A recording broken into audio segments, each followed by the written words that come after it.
Good morning friends. এই যে সকালবেলা ঘুম থেকে উঠে চা নিয়ে চলে এসেছি। এখন ওই 5টা 5 মতো বাজে।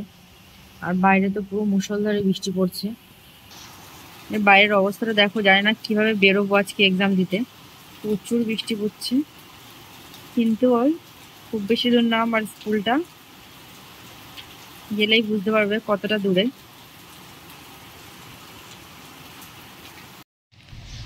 তো এই যে এখন 7টা 15 মতো বাজে, যাচ্ছি এখন এক্সাম সেন্টারে। 7:30 রিপোর্টিং টাইম দিয়েছে, বেশিক্ষণ লাগবে না যেতে। তো তারপরে গিয়ে দেখা হচ্ছে। করা যাবে। তো এই যে পৌঁছে গেছি এক্সাম সেন্টারে। তোমরা হয়তো এক্সাম সেন্টারটা দেখেই বুঝতে পেরে গেছো কালকে আমি কিসের কথা বলছিলাম, যে আজকে একটা ইন্টারেস্টিং জিনিস আছে, তোমরা বুঝতেই পারবে।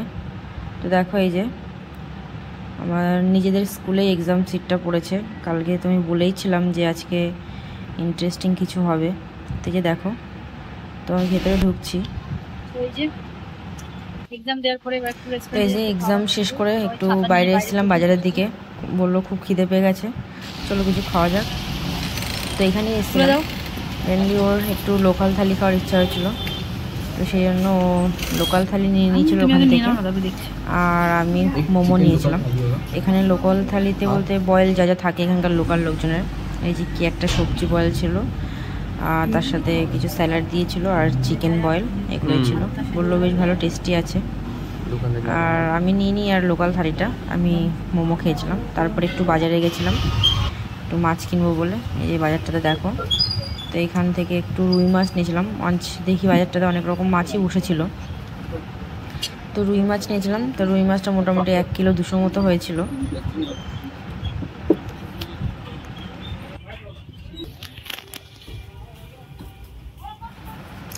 তো এই যে মাছ কেনার পরে নর্মাল একটু সবজি মার্কেট থেকে টুকটাক সবজি কিনেছিলাম। তারপরে আমরা এবার যাচ্ছিলাম নিজেদের উদ্দেশ্যে। এই দেখো রাস্তায় এখানে অল টাইম চেকিং চলে, বাইরে থেকে প্রচুর পরিমাণ লোকজন আসে তার জন্য। আর আশেপাশে তোমরা দেখতেই পাচ্ছ, মানে এতটাই বৃষ্টি হচ্ছে রোডে ধস নেমে গেছে। এবং কোনো কোনো জায়গায় রোডে মানে বন্ধও করে গেছে, এতটা ধস নেমেছে। এবং আশেপাশে যে দোকানপাটগুলো ছিল, মানে টেম্পোরারি যেগুলো, সেগুলোও দেখলাম মোটামুটি তুলে দিয়েছে।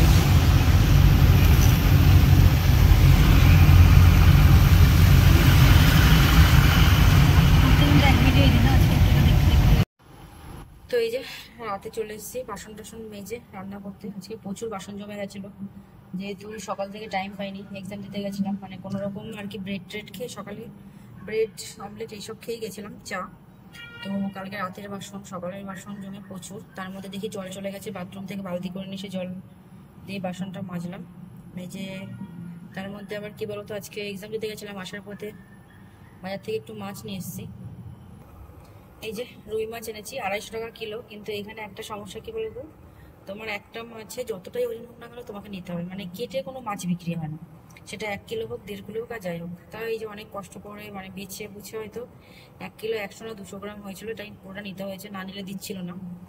আর অনেকদিনই মাছ খাওয়া হয় না, এই মাছটা খাওয়া না মেনলি এখানকার এই সমস্যা।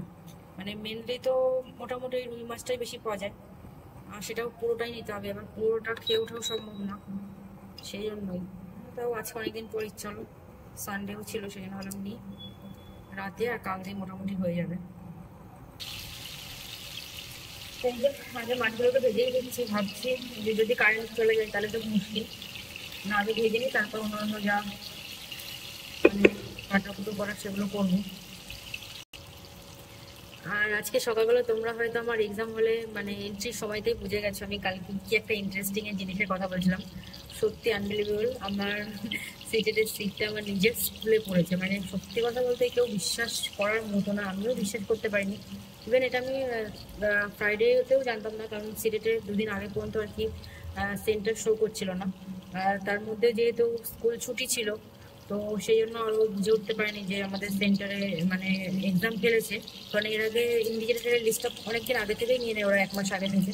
তো আমি যেহেতু এবার সিটেটের এক্সাম দেবো, সেই জন্য আমি ইন্ডিকেটারের মানে ডিউটিটা নিইনি, আর ও নেয়নি।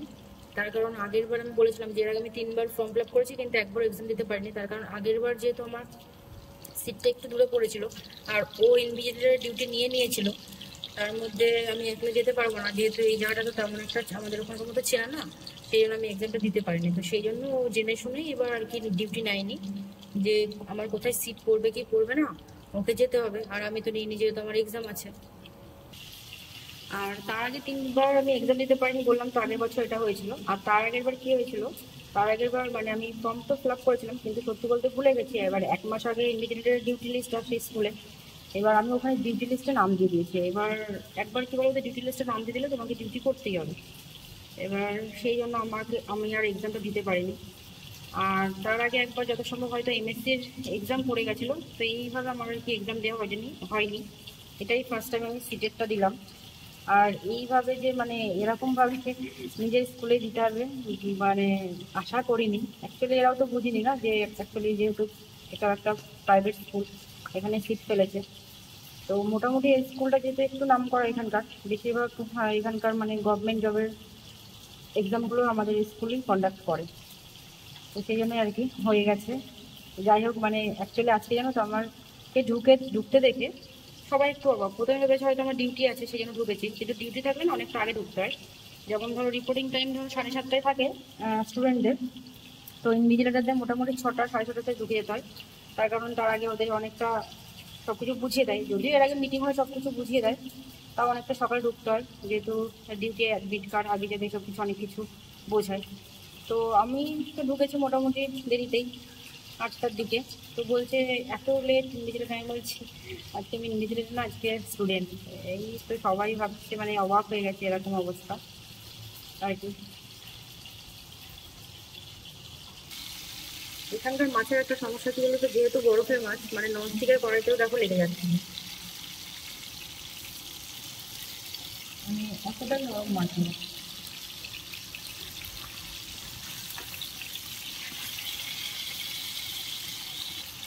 আর এখানে একটা জিনিস দেখো, এরা না মানে মাছ বলো মাংসের বলো পিসটা কেন এখানে ঠিকঠাক করে, কোনোটা মোটা করবে, ছোট করতে বললে একদম ছোট করবে, একদম একটু বড় করতে বলে এতটাই বড় বড় করেছে, আমাকে বাড়িতে এসে আবার পিস করতে হয়েছে। অ্যাকচুয়ালি এদের তেমন কোনো প্রবলেম হয় না ছোট ছোট করলে, কারণ এরা তো যেহেতু বয়েলই খাই বেশি, সেজন্য। ও আর ভালো কথা, আজকে আমি এক্সাম দেওয়ার পরে একটা রেস্টুরেন্টে গেছিলাম আর কি, লোকাল থালি খেতে। ও খেয়েছিল লোকাল থালি, আমি খাইনি। তো লোকাল থালিতে আর কি সব কিছু এখানে যেরকম বয়েল থাকে, বয়েল পাতা বয়েল, চিকেন বয়েল, আরও অনেক কিছু ছিল, ও খেয়েছে সেগুলো আজকে। সত্যি বলতে আজকে একটা অন্যরকম এক্সপিরিয়েন্স, মানে আমার নিজের কলিগরা যাদের সাথে সবসময় কাজ করা হয়, তারা আমাকেই চেকিং করে ঢোকাচ্ছে অ্যাডমিট কার্ড দেখছে। ইভেন পরীক্ষার হলে গিয়ে যখন বসেছি, মানে যারা গার্ডে এসে অনেকক্ষণ আগে থেকে তো আসে, তারা এসে গল্প করছে, পাশের স্টুডেন্টরা ভাবছে কি ব্যাপারটা কি এনার সাথে এরকম। তারপরে প্রিন্সিপাল ভাইস প্রিন্সিপাল তারা কথা বলছে, ব্যস্ত বলছে, বলছি ব্যাপারটা কি, মানে এরকম। লাস্টে তো আমাকে না পারে একদিন জিজ্ঞাসা করলো যে মানে কি তোমার কি চেনা জানা সবাই, এরকম মানে এরকম অবস্থা। হ্যাঁ, এবার যদি বলো এক্সাম কেমন হয়েছে, কোশ্চেনের কথায় আসি, তাহলে বলবো না যে খুব হার্ড ছিল, কারণ আমি প্রিপারেশন হয়তো তেমনভাবে নিইনি। আর যেহেতু এটা ফার্স্ট টাইম দিলাম, তো একটু কনফিউশন ছিল ল্যাঙ্গুয়েজ 1 ল্যাঙ্গুয়েজ 2 নিয়ে। কারণ যেহেতু ওএমআর শিট এক, আর যারা ল্যাঙ্গুয়েজ 1 নিয়েছে তাদের জন্য হয়তো আলাদা আলাদা, যেমন 91 থেকে 120, তারপর থেকে 120 থেকে 150। তো খুব বেশি টাইম লাগেনি, কিন্তু যেহেতু আমার ফার্স্ট টাইম, তো এটা একটু কনফিউজিং ছিল। আর কোশ্চেন বলতে কি, আমার যেহেতু মানে মেন পার্টে সায়েন্স ম্যাথ ছিল, ওটা বলবো না একদমই হার্ড লেগেছে আমার, একদম লেভেল আপ টু 8 লেভেলেরই ছিল, যেটা মানে যেরকম আর কি। আর যেহেতু আমি সায়েন্স ম্যাথটা রেগুলার বেসিসে নিই, আমার একদমই কষ্ট হয়নি ওটা করতে, মানে একদম হ্যাঁ একটু ট্রিকি ম্যাথ ছিল, অবশ্যই ট্রিকি ম্যাথ ছিল, কিন্তু লেভেল 80 ছিল, কিন্তু হ্যাঁ একটু মানে টাইমটা বেশি লাগছিল করতে। আর মানে ইয়ের পার্টটা থেকে বেশি এসছে আর কি, জিওমেট্রি থেকে।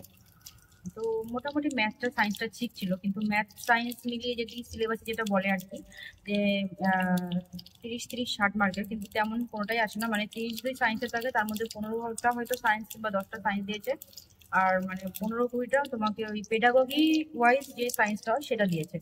তো টোটাল আমি যদি ম্যাথ আর সায়েন্স মিলিয়ে 60 ধরি, তো মোটামুটি ধরো 30টার মতো আমি ঠিকঠাক মানে একদম শিওর ভাবে ম্যাথ সায়েন্স মিলিয়ে করেছি। আর 30টা আর কি ওই কোনো রকম, যেহেতু পেডাগজিটা পড়াই হয়নি কখনো, তেমন করেছি। আর নর্মাল পেডাগোগিতে তো ওরকম অবস্থা, টোটাল 30টার মধ্যে হয়তো 10-12টার মতো ঠিকঠাক করতে পেরেছি, আর অন্যগুলো আর কি কোনো রকম বুদ্ধি, নিজের বুদ্ধি বিকাশ মধ্যে যতটা পেরেছি করেছি। আর বলবো না ইংলিশ বাংলা খুব টাফ ছিল, কেননা বাংলা ইংলিশ যেটা ছিল ওটাতে আর কি যেটা সিন ছিল, তো সিন দেখে করাটা আমার কাছে খুব একটা যে টাফ লেগেছে তা না। আর নর্মালি মানে ওরকমই সেম যেটা বললাম আর কি, 30 যদি ইংলিশে থাকে তো 15টা হয়তো সিন দেখে করা, আর 15টা তোমার পেডাগোগির হিসাবে যে মানে কোশ্চেন ইংলিশ হয় তেমন। তো সেই জন্যই আর কি ওই ইংলিশও ধরে নাও 15টার মতো ঠিকঠাক করেছি, বাংলাতেও সেম একই। পেডাগোগি পার্টটা ঠিকঠাক আমি করতে পারিনি, কারণ আমি প্র্যাকটিস করিনি। কিন্তু আমি বলবো না যে সিটেট খুব টাফ। হ্যাঁ, যদি চেষ্টা থাকে তো মিনিমাম 6 মাস ট্রাই করলে কিন্তু অবশ্যই ক্লিয়ার করা যায়। আর সিলেটটা যেহেতু রেগুলার বেসিসে মানে বছরে দুবার হয়, যেটা দেখলাম লাস্ট ডিসেম্বরে একটা হয়, ডিসেম্বরের ক তারিখে ঠিক মনে নেই, 20-22 তারিখের দিকে হয়, আর জুলাই 7 তারিখে হয়। তো যদি কেউ মানে ঠিক করে রাখে যে সিটেটটা আমি ক্র্যাক করবো, তো সে কিন্তু করতে পারে। আমি যেমন এবার ফর্ম ফিল আপের পর ভেবেছিলাম করবো, কিন্তু যেহেতু আমার সাথে অনেকগুলো জিনিস চলছে, আর মেন চলছে আমার এমএসসির জন্য আমার মেন প্রবলেম হয়ে যাচ্ছে, না হলে আমি যতটা টাইম পেতাম ততটা হয়তো করতাম। তো সেই জন্য আর কি যতটা করতে পারিনি। তো যাই হোক, এক্সপিরিয়েন্স যদিও আমার মতে এই বয়সে এক্সপিরিয়েন্স বলে কিছুই হয় না। এক্সামই এক্সপিরিয়েন্সের জন্য এক্সাম দেওয়াটা ঠিক না, মানে এক্সামের জন্য এক্সাম দিতে যাওয়াটা উচিত, যেটা আমার হয়নি। তো দেখা যাক নেক্সট বার কি করা যায়। তো যেটা আমি দেখলাম যে আমাকে খুব একটা ম্যাথ আর সায়েন্সের পিছনে আলাদা করে কোনো এফোর্ট দিতে হবে না, ইভেন আমি যদিও দিইও নি, মানে কোনো কিছুর জন্যই আমার দিইনি। আর একটু হয়তো মানে বাংলা আর ইংলিশে দিতে হবে, আর ফুললি ফোকাসটা পেডাগগিতেই করতে হবে। যদি পড়াশোনা করার টাইম পাই, এবার পেডাগগিতেই ফোকাস করতে হবে, তাহলে হয়তো ক্র্যাক করার চান্স থাকতে পারে। আমি আমার ক্ষেত্রে এটা সবার জন্যই বললাম, তোমরা যদি সিটেট ক্র্যাক করতে চাও অবশ্যই পেডাগগিটা ঠিকঠাক করে করো। সায়েন্স ম্যাথের ব্যাকগ্রাউন্ড হলে তো এটা খুব একটা টাফ হবে না। আর যারা মানে সোশ্যাল স্টাডিজ এসএসটি এটা তাদের জন্য দেখলাম ওখানে কোশ্চেন ছিল, খুব একটা টাফ ছিল না, নর্মাল লেভেলেরই ছিল, মানে আপ টু 8, হার্ডলি গেলে 9-10, কিন্তু এটা অলমোস্ট মানে ইজি হয় আর কি। তো এইটুকুই আজকের আর কি সিটেটটা কেমন হলো।